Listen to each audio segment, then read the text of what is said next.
महीना में देवर भाभी के होली बड़ा रंगीन होले। देवरन का मन बढ़ जाला भौजाई से होली खेले बदे।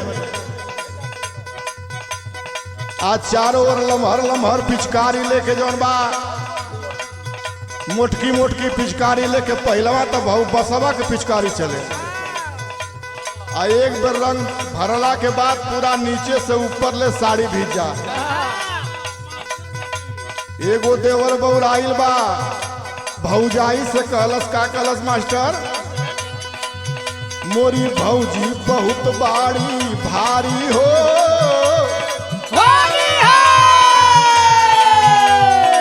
तनी भौजैया मोट रहे हीरा भैया नियर। मोरी भौजी बहुत बाड़ी भारी हो खोजे लम्हर पिचुकारी हो।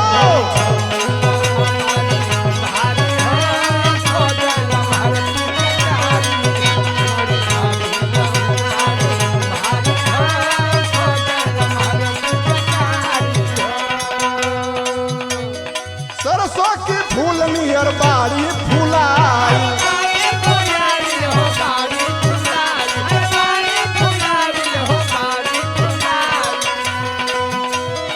मटर के छेमी समान गदराइल।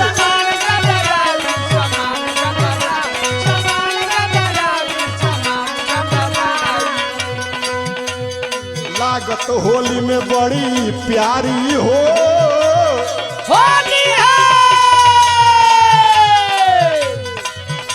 अरे लागत होली में बड़ी प्यारी हो आ खोजे लम्हर पिचुकारी हो।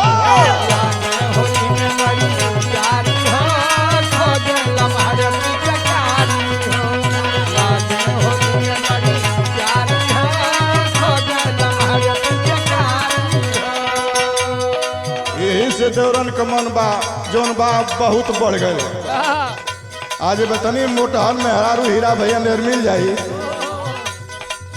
आज के मोटकी मोटकी पिचकारी पतिल की पिचकारी में कुछ ना बुझाई जौन में ढेर सारा रंग आवत बा।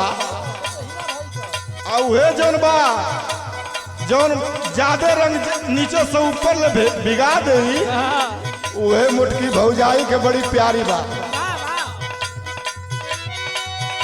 अरे फागुन में मनवा जरूर बहकेला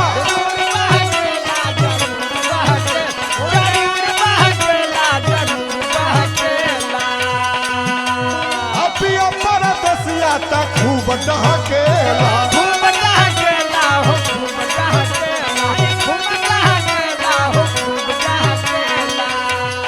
कहतानी कि सैया जी के आवेदा अपने भैया के आवेदा तब तुहार दवाई होई। इंतजार बलमा के इंतजार बलमा के कर ताड़ी हो।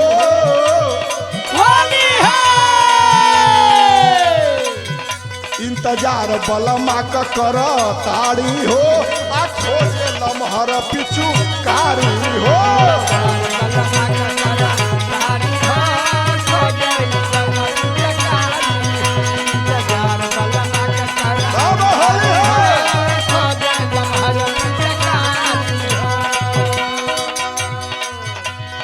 देवरा कहलस कि अरे भौजी अरे भैया के इले में टाइम बात है देवरा पासे न बा। हाँ ये छोटकिया से काम चला ले। आखिर ये देवरा के जवानी कौने काम के आई। ई होली हो बुरा न मानो होली है। देवरा कहलस देवर भाभी सज के तू आवो उमंग में।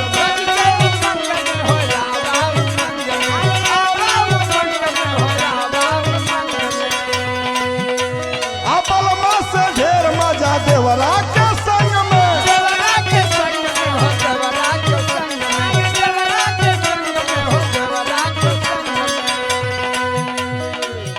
जान मारे महीन की साड़ी हो।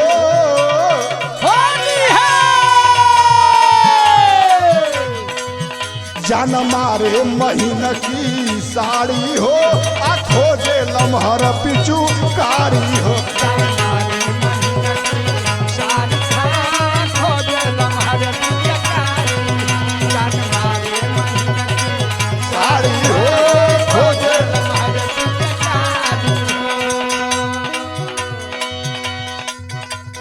देवरा कहलस की भैया से मजा देवरा में मिली।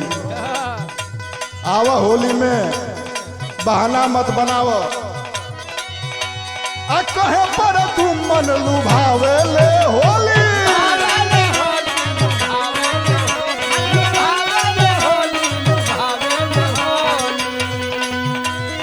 देवरन के भाभी से मिलावे ले होली।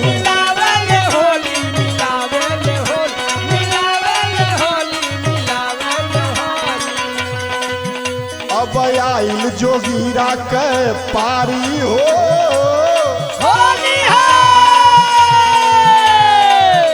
अब आइल जोगीरा के पारी हो। खोजे लम्हर पिचु कारी हो।